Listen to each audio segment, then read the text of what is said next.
right, thanks for coming, everyone. Not sure if I should stand up here. So, today, I guess this is, we're kicking off the Texas Bitcoin Conference. This is one of the first talks, and there's probably some bit curious people here. So I want you to raise your hand if you're bit curious. Yes. Yeah, we got a bunch of them here. So, okay, I'm going to do my best to very succinctly explain what Bitcoin is about in 20 minutes. So let's get started. All right. So what do people mean when they say Bitcoin? Well, Bitcoin is a unit of a virtual currency, but it also refers to the Bitcoin network, which Bitcoins are transacted over. And of course, Bitcoin is a decentralized peer-to-peer network made up of connections among computers around the whole world. And it's really great because you can send money and payments over that network. And it doesn't require any centralized authority. All it requires is, you booting up your computer and hooking into this network. And it's great not to have a central authority because then nobody can mess with it or control it. It's all done by consensus of the whole network. Bitcoins live on the internet. What does that mean? Well, when you have a Bitcoin wallet, or you're trying to use Bitcoins, you're not actually storing the Bitcoins on your phone or your computer. They're on the internet.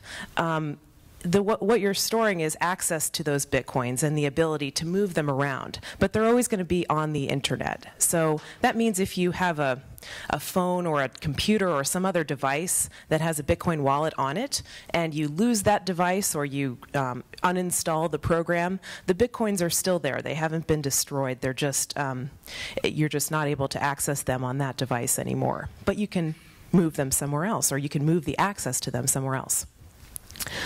So who has the Bitcoins? How do we decide who has control over which Bitcoins?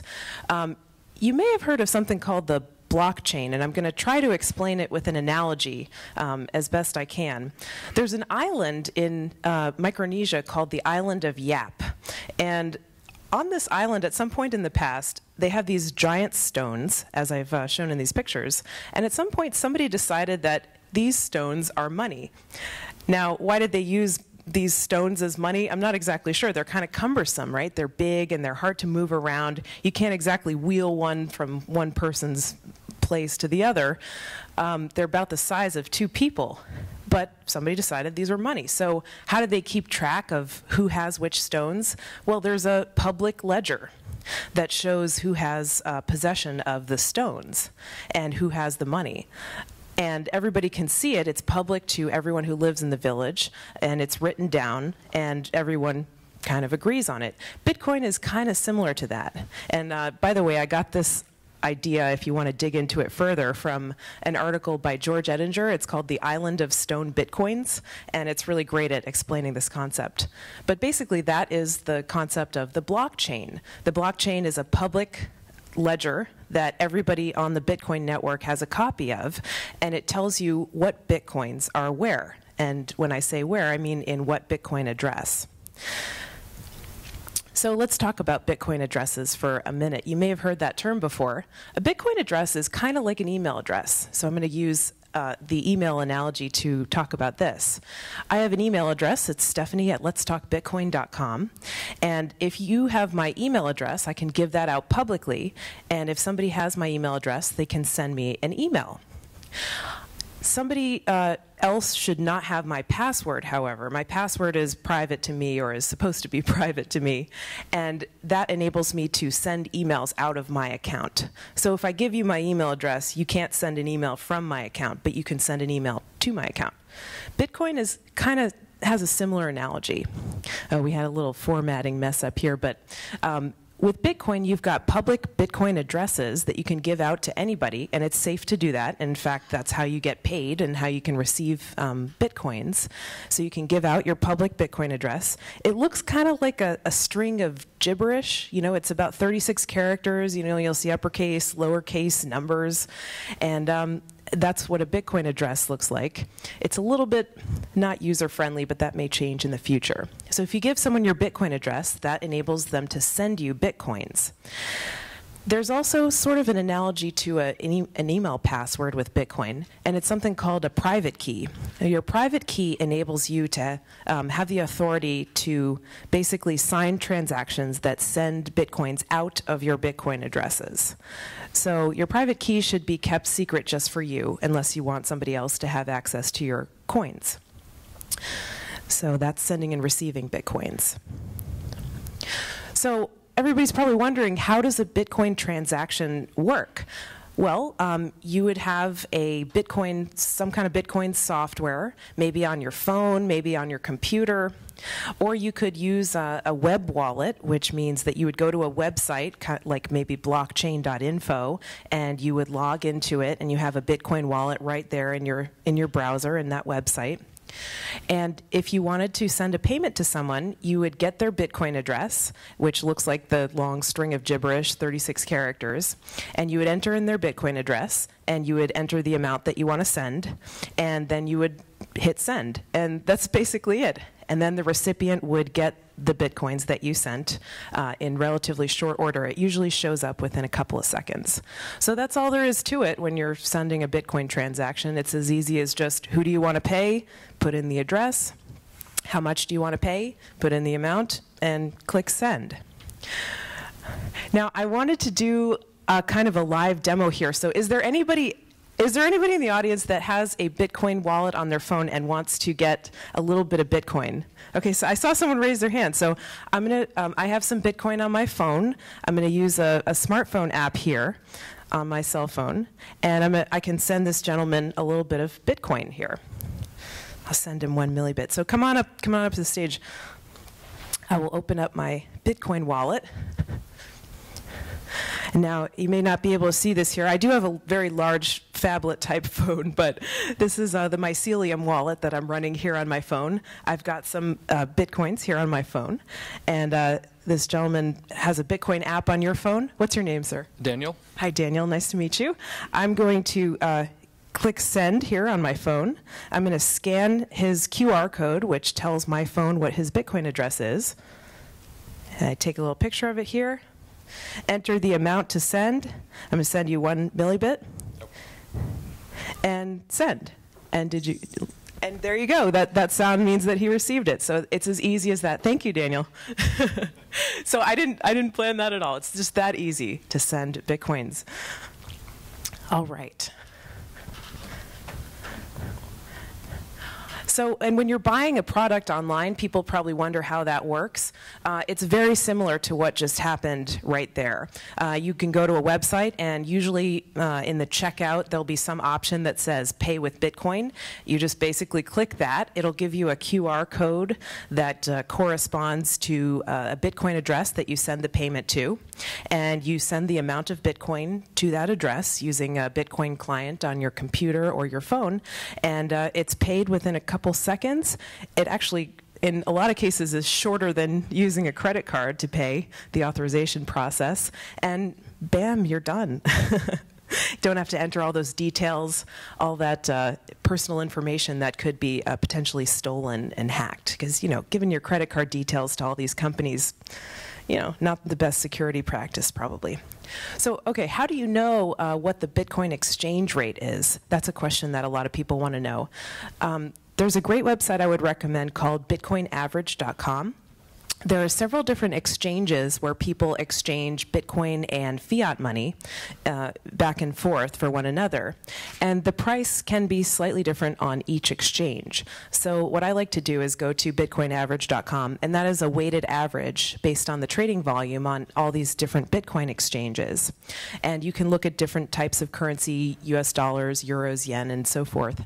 And you can also choose an option to see the price in, like the price per 1 Bitcoin, or the price per millibitcoin, which is 1,000th of a Bitcoin. And right now, Bitcoin being around $600, 1 millibitcoin is around 50 cents. So that just gives you an idea of about how much Bitcoins are worth.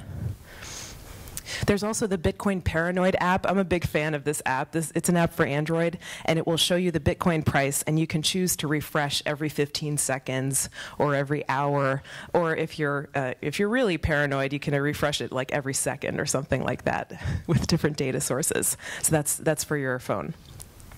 Okay, just want to show you some common Bitcoin wallets and apps. So, what does it look like in practice when we're using Bitcoin? CryptoKit is a Bitcoin app that's pretty cool. It's a browser extension for Chrome. So what that means is you install this extension in your Chrome browser, and you can pull up this little tab while you're surfing the web, and this app will actually detect Bitcoin addresses on the pages that you're looking at. So if you want to send a payment, if you want to buy a product, if you want to maybe tip someone at their blog or their podcast or something, CryptoKit will detect the Bitcoin addresses that are on the page, and it will automatically fill them in for you, so you don't have to copy and paste. You just put in the amount and you hit send. And it also gives you a secure Bitcoin address of your own, so if you want to receive Bitcoins, you can do that with CryptoKit. It also has integrated PGP-based messaging, so if you want to chat or message with your friends encrypted, you can also do that in CryptoKit, and it's all in your browser, so you wouldn't have to mess with opening other tabs or other programs. So that's a popular one. Electrum is another Bitcoin client that I like. This is a piece of software that you would download like to your desktop, and what that does is it gives you a set of Bitcoin addresses. A Bitcoin wallet can contain multiple Bitcoin addresses, and if you are receiving a lot of different payments, it's probably a good idea to just treat each address as kind of a throwaway thing. You use it once to receive a payment, and then you use a fresh address every time you receive a new payment. So with Electrum, what you can do is give each address a label, and it'll show you kind of an itemized list of all the transactions you've received in and out. It's a very intuitive kind of interface for people who are new to Bitcoin. Mycelium, as I mentioned before, was the app that I was running on my phone when I sent Daniel a millibit in the audience. And that's an app for Android, which is really great. Lets you send and receive Bitcoins on your phone.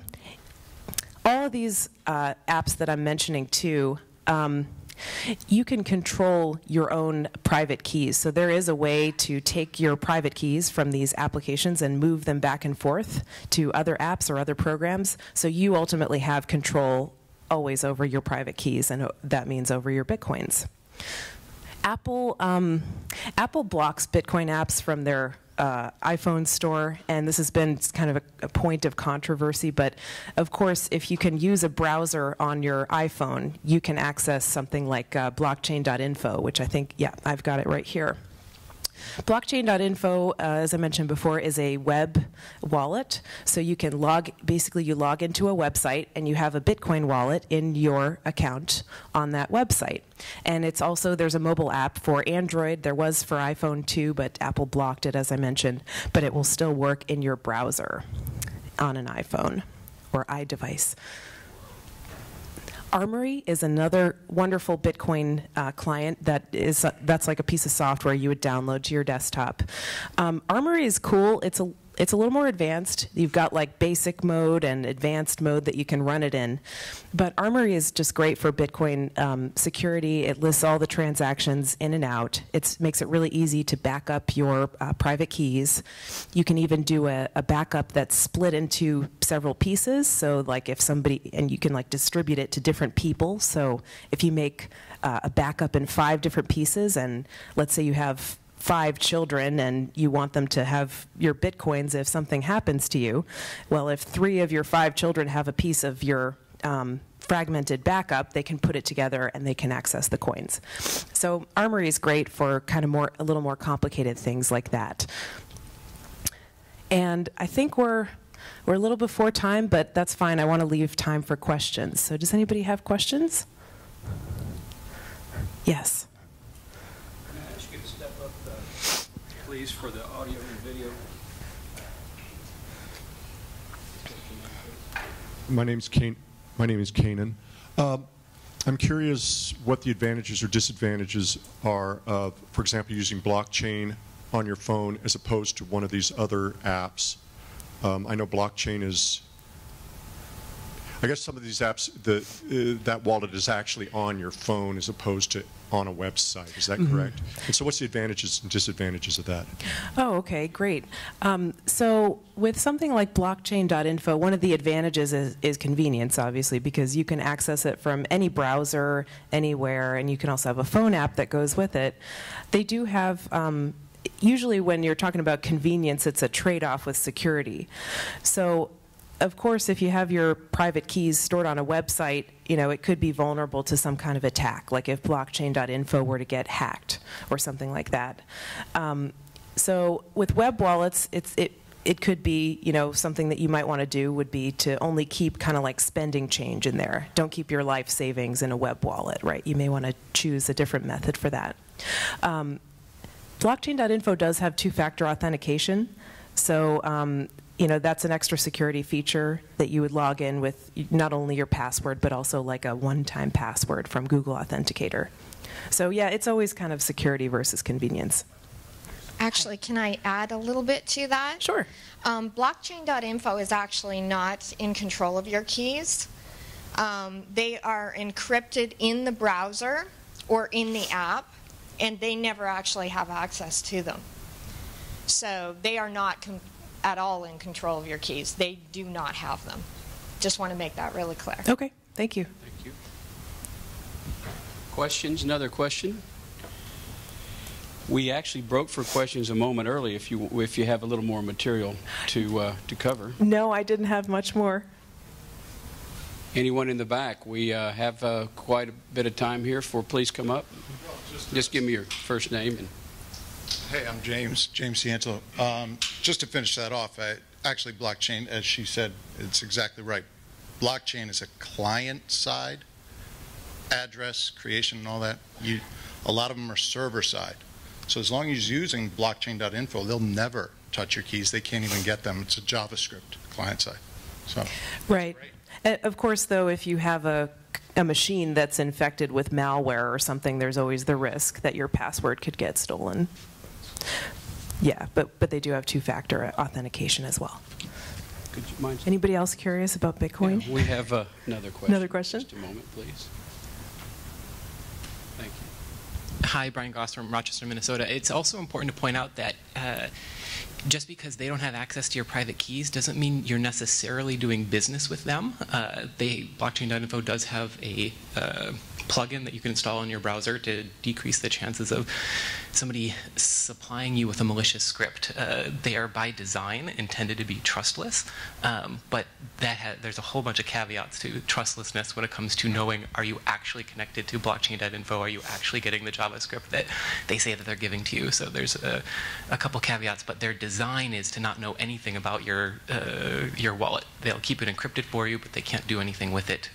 That's their intent. But whether your hardware's infected, that's something to still be worried about. Yeah. I mean, I really like blockchain.info. They've got 1 million users at this point, or over 1 million users who've created wallets, and it's a great website to make your first Bitcoin wallet on because it's really easy and it's very user-friendly. For storage of your life savings, you may want to just investigate other options as well. Could you go over how would you use blockchain with a Apple phone to do that person to person? You'd have to have like a QR scanner and then integrate that and copy and paste it. Yeah, that's a great question. I believe you would have to go into your browser and go navigate to the website blockchain.info, log in, and then you could use that interface to send and receive Bitcoins. And yeah, I think you would have to have a QR scanner too, but that's probably built in. But you don't have to scan a QR code. You can always copy and paste the text of a Bitcoin address too. What do you think the future of Apple is going to be with regard to the Bitcoin? Oh, that's a great question. Well, a lot of people were really upset that Apple blocked, Bitcoin apps from their store. There were videos of people destroying their iDevices online that came out.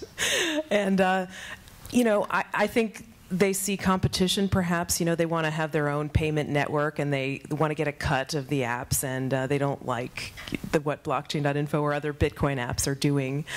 Perhaps don't understand Bitcoin or feel threatened by it. Maybe as time goes on and Bitcoin becomes even more mainstream, they'll start to see the light, but I think they've really made a mistake, honestly, by blocking these apps. Perhaps we should all request to pay our Apple iPhone bill with Bitcoin. Hi there, my name's Will. Can you just explain paper wallets and how they work? Sure. So a paper wallet is a way of storing Bitcoins in a Bitcoin address that's not connected to the internet. So it's basically a piece of paper, or it doesn't even have to be paper. It could be, I've seen them made out of wood or aluminum or other materials that has a printout with your public address and the private key that's on that piece of paper. And the private key can be encrypted, but sometimes it's unencrypted, just on a piece of paper and covered up with like a security sticker or something like that. And usually with a paper wallet, sorry about that. The keys are generated offline.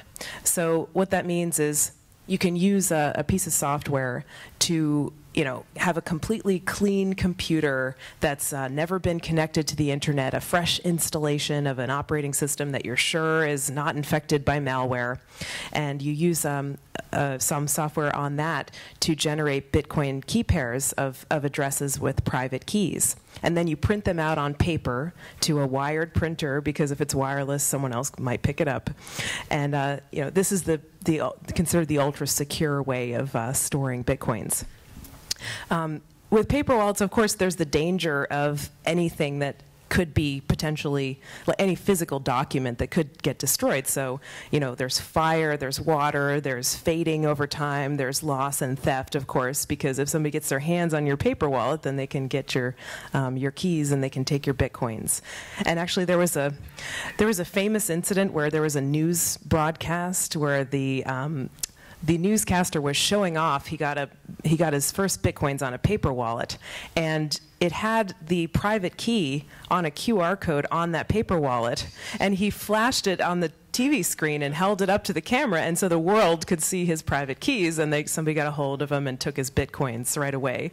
But I think they sent it back to him, but it's just a lesson. You always want to keep your private keys very private, cover it up with a security sticker, encrypt it, or whatever. So yeah, that's paper wallets. Another thing we might want to mention is, if you've ever read an article about Bitcoin, you've probably seen the graphic that goes with it. A lot of times they'll include a picture of these so-called physical Bitcoins. And those are made by this company called Cassatius, which is Mike Caldwell in Utah. And they're basically similar to a paper wallet, except what it is a beautiful little token that has a Bitcoin symbol on it. And on the back of it, there's a sticker that you can peel off, and the sticker is like a hologram, so you can't see through it. And you peel off the sticker, and the private key is on the back of that sticker. So if you want to redeem those Bitcoins, you can get to them that way, and it's kind of a secure method of cold storage. So yeah, a physical Bitcoin is kind of like a paper wallet too. Anybody else? I just want to be sure I understand your terminology. You're talking about keys. Is that the password? Or is there a difference? What is the difference between an address, a key, and a password? Great. Yeah, great question. So an address is the public, the thing that you would give out publicly to be able to receive Bitcoins. The Bitcoin address, let's see if I can point here. Yeah, this would be a public Bitcoin address, 36 characters. A private key is the thing that you would use to basically give you the authority to sign transactions to move Bitcoins around. So this is a private key. You wouldn't see that displayed publicly unless you would try to access it somehow in your Bitcoin wallet. A wallet is usually a program that contains one or more Bitcoin addresses or a website or something like that. And a password would be something that you might use to log into a wallet or to decrypt your private keys for accessing your Bitcoins, for being able to send them. Does that clear it up? Yeah. Okay, great. And we've got 2 minutes left, so maybe one more question? Yes. This gentleman. Hailing from Florida, came a long way to be with us. It's too cold up here. Well, if I want to be cold, I go to Yankee Land. When I first started looking at Bitcoin, I saw the valuation started about $5, and then they go up to like 1,200, and now they're down to $6. How do you control, if you have your wallet full of Bitcoins, how do you control the valuation that's in your wallet? I mean, do you have to put in like put orders to sell when the thing drops like 10 or 15% and buy orders when it rises? I mean, exactly how do you control the valuation of the Bitcoins if you have a number of people that you're dealing with to be able to control the value of the products that you're buying and selling?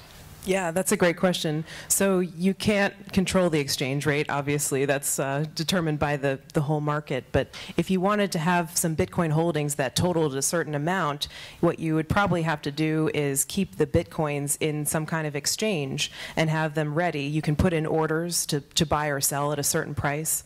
And of course, if you wanted to buy, you would have to have fiat money in the exchange as well. And when I say fiat money, I just mean US dollars or euros or whatever conventional kind of currency, what have you. So yeah, I mean, keeping the Bitcoins and some fiat money in an exchange would probably be the best way to even out and balance your portfolio, I guess, if you will, your Bitcoin portfolio, so that it was equal to a dollar amount. Can you do the transactions like instantaneous? If you see the value of the Bitcoin dropping, can you do a transaction, say sell everything I got right now? And then yes, you can do that, but that would require keeping the coins in an exchange, and there are risks to that because some of the exchanges are not the best for security. Of course, we just saw this debacle with Mt. Gox where the exchange, went offline, and a lot of people had money in there that they lost. So there is always risk with keeping either Bitcoins or fiat money in a Bitcoin exchange. So you would want to do your research and find out trustworthy exchanges and how much risk you're willing to take with that. So basically, if you're selling product lines, you'd have to check the exchange rate on the Bitcoins before you accepted the Bitcoins, then before you exchange your products? Oh, I see what you're saying. Actually, there are some great solutions for merchants who are selling products for Bitcoin. And there are payment processors with, like BitPay and Coinbase particularly, where you can sign up with them as a merchant, and they will give you an interface that you can use for your customers to be able to pay with Bitcoin. And it automatically adjusts the price based on the exchange rate of Bitcoin.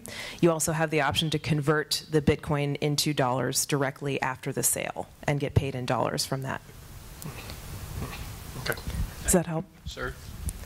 I was actually, I had the same comment he had, but she would answer. Kay's the answer. We do have about 3 or 4 more minutes before we break. Great. If you would like to continue. If I could just Please. jump in real quick. Please.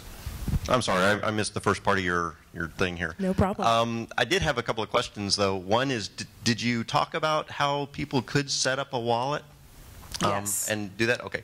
Another question I had was, did you say what wallet you thought might be best for a brand new person?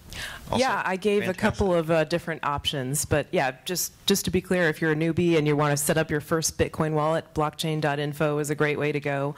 I also like Mycelium wallet on the Android, and Electrum as a desktop client is one of my favorites as well. I did hear you mention those, but like blockchain doesn't connect to your bank very well, so when you're trying to buy Bitcoin, that's a little bit of a problem. So Sure. So if there are options, now we're talking kind of about exchanges and how to buy Bitcoin, which I didn't talk about. So yeah, thanks for bringing that up.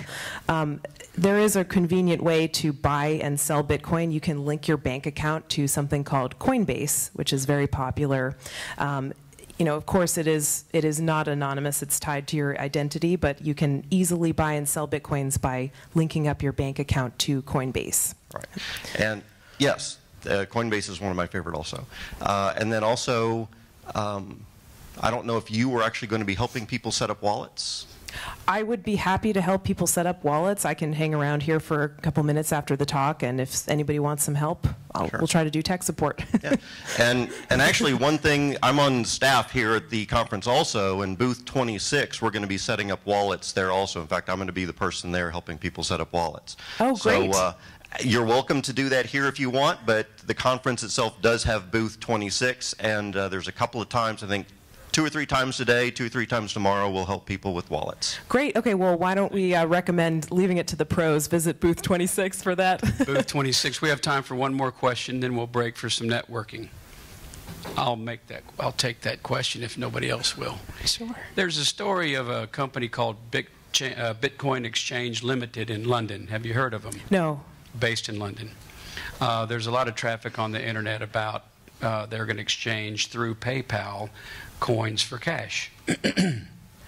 And there's a lot of victims out there with regard to that. So as well as putting out names of excellent companies to deal with, there are those like Bitcoin Exchange Limited. Once you've transferred, my question, Stephanie, excuse me, once you've transferred, and if you're dealing with an unscrupulous individual on the other end of the transaction, you are out of luck. You're out of luck, yes. That's a great point to bring up. So Bitcoin transactions are irreversible. As a culture, we're really not used to dealing with that. We're used to these kind of forms of money where if somebody, if you can revoke a check, you can charge back a credit card purchase. Those are all reversible by just contacting the bank.